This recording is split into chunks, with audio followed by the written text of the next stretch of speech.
je vous propose d'aller voir comment enrichir notre interprétation des rêves en nous penchant avec curiosité sur les lieux dans lesquels l'action du rêve se déroule. Dis-moi où se déroule l'action de tes rêves et je te dirai qui tu es. Repartons ici du principe que chaque élément du rêve a été casté pour attirer notre attention sur un des aspects de notre personnalité. Ainsi, nous pouvons considérer que le parking, l'hôtel, l'immeuble, les souterrains, l'église, le chalet, le désert ou la montagne sont des parties de nous à la lisière.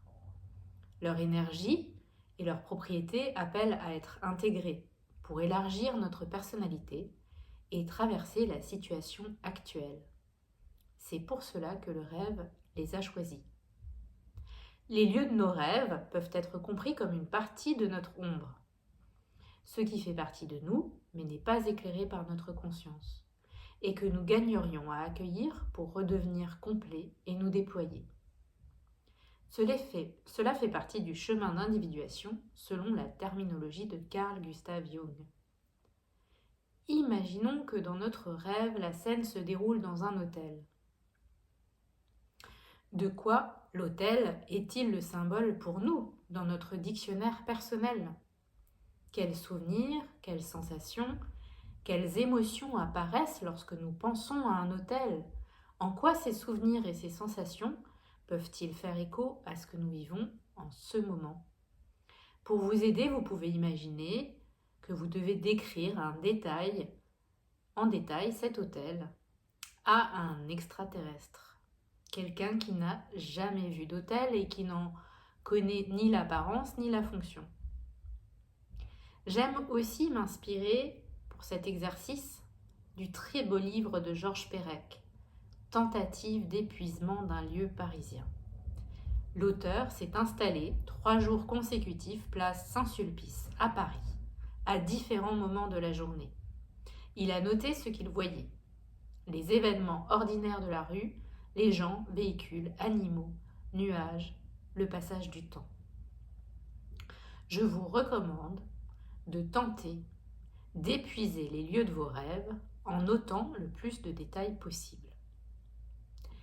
Ernst Epli nous offre aussi un beau chapitre dans son livre « Les rêves et leur interprétation ». Ce chapitre s'appelle « La maison et ses différentes pièces ». Il écrit « Ce qui se passe dans la maison se passe en nous-mêmes. Nous sommes très souvent cette maison ». Pensez aux différents usages et aux symboles de chaque pièce de la maison. Les caves, les greniers, où l'on met au rebut tout un bric-à-brac et où l'on appréhende toujours un peu de descendre ou de monter. Les escaliers simples, doubles, multiples, à passerelles, à hélices, qui permettent de relier différents aspects de notre personnalité. Les pièces d'eau, les toilettes, propres, sales, bouchées, occupées, transparentes. La chambre à coucher, lieu de l'intimité et du repos. La cuisine, image du foyer, du feu, du travail alchimique de transformation des éléments.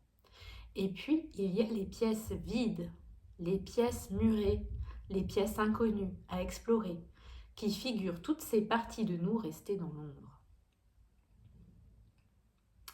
La maison du rêve est-elle connue ? À qui appartient-elle ? Est-elle neuve, ancienne, branlante ou pimpante ? Dans La terre et les rêveries du repos, Gaston Bachelard écrit « La maison oniriquement complète est la seule où l'on puisse vivre dans toute leur variété les rêveries d'intimité.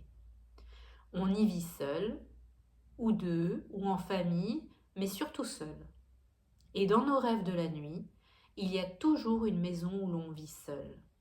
Ainsi le veulent certaines puissances de l'archétype de la maison, où se rejoignent toutes les séductions de la vie repliée. Tout rêveur a besoin de retourner à sa cellule. Il est appelé par une vie vraiment cellulaire. » Et dans ce même livre, Gaston Bachelard cite ces vers de Pierre Reverdy du poème Plupart du temps. Dans quelques coins du grenier, j'ai trouvé des ombres vivantes qui remuent.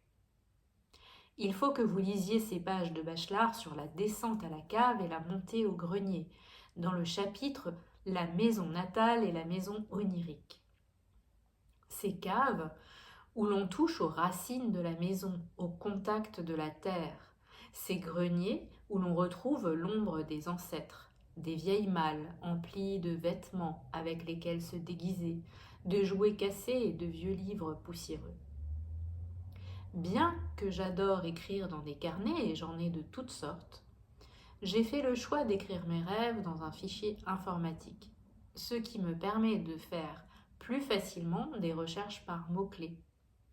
Ainsi, j'ai des entrées avec hôtel, château, forêt, église.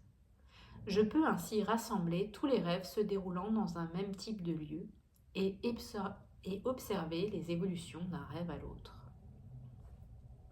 Et vous, quels sont les lieux de vos rêves? Comment les interprétez-vous? Comment gardez-vous la mémoire de vos rêves? À très vite pour un nouvel épisode.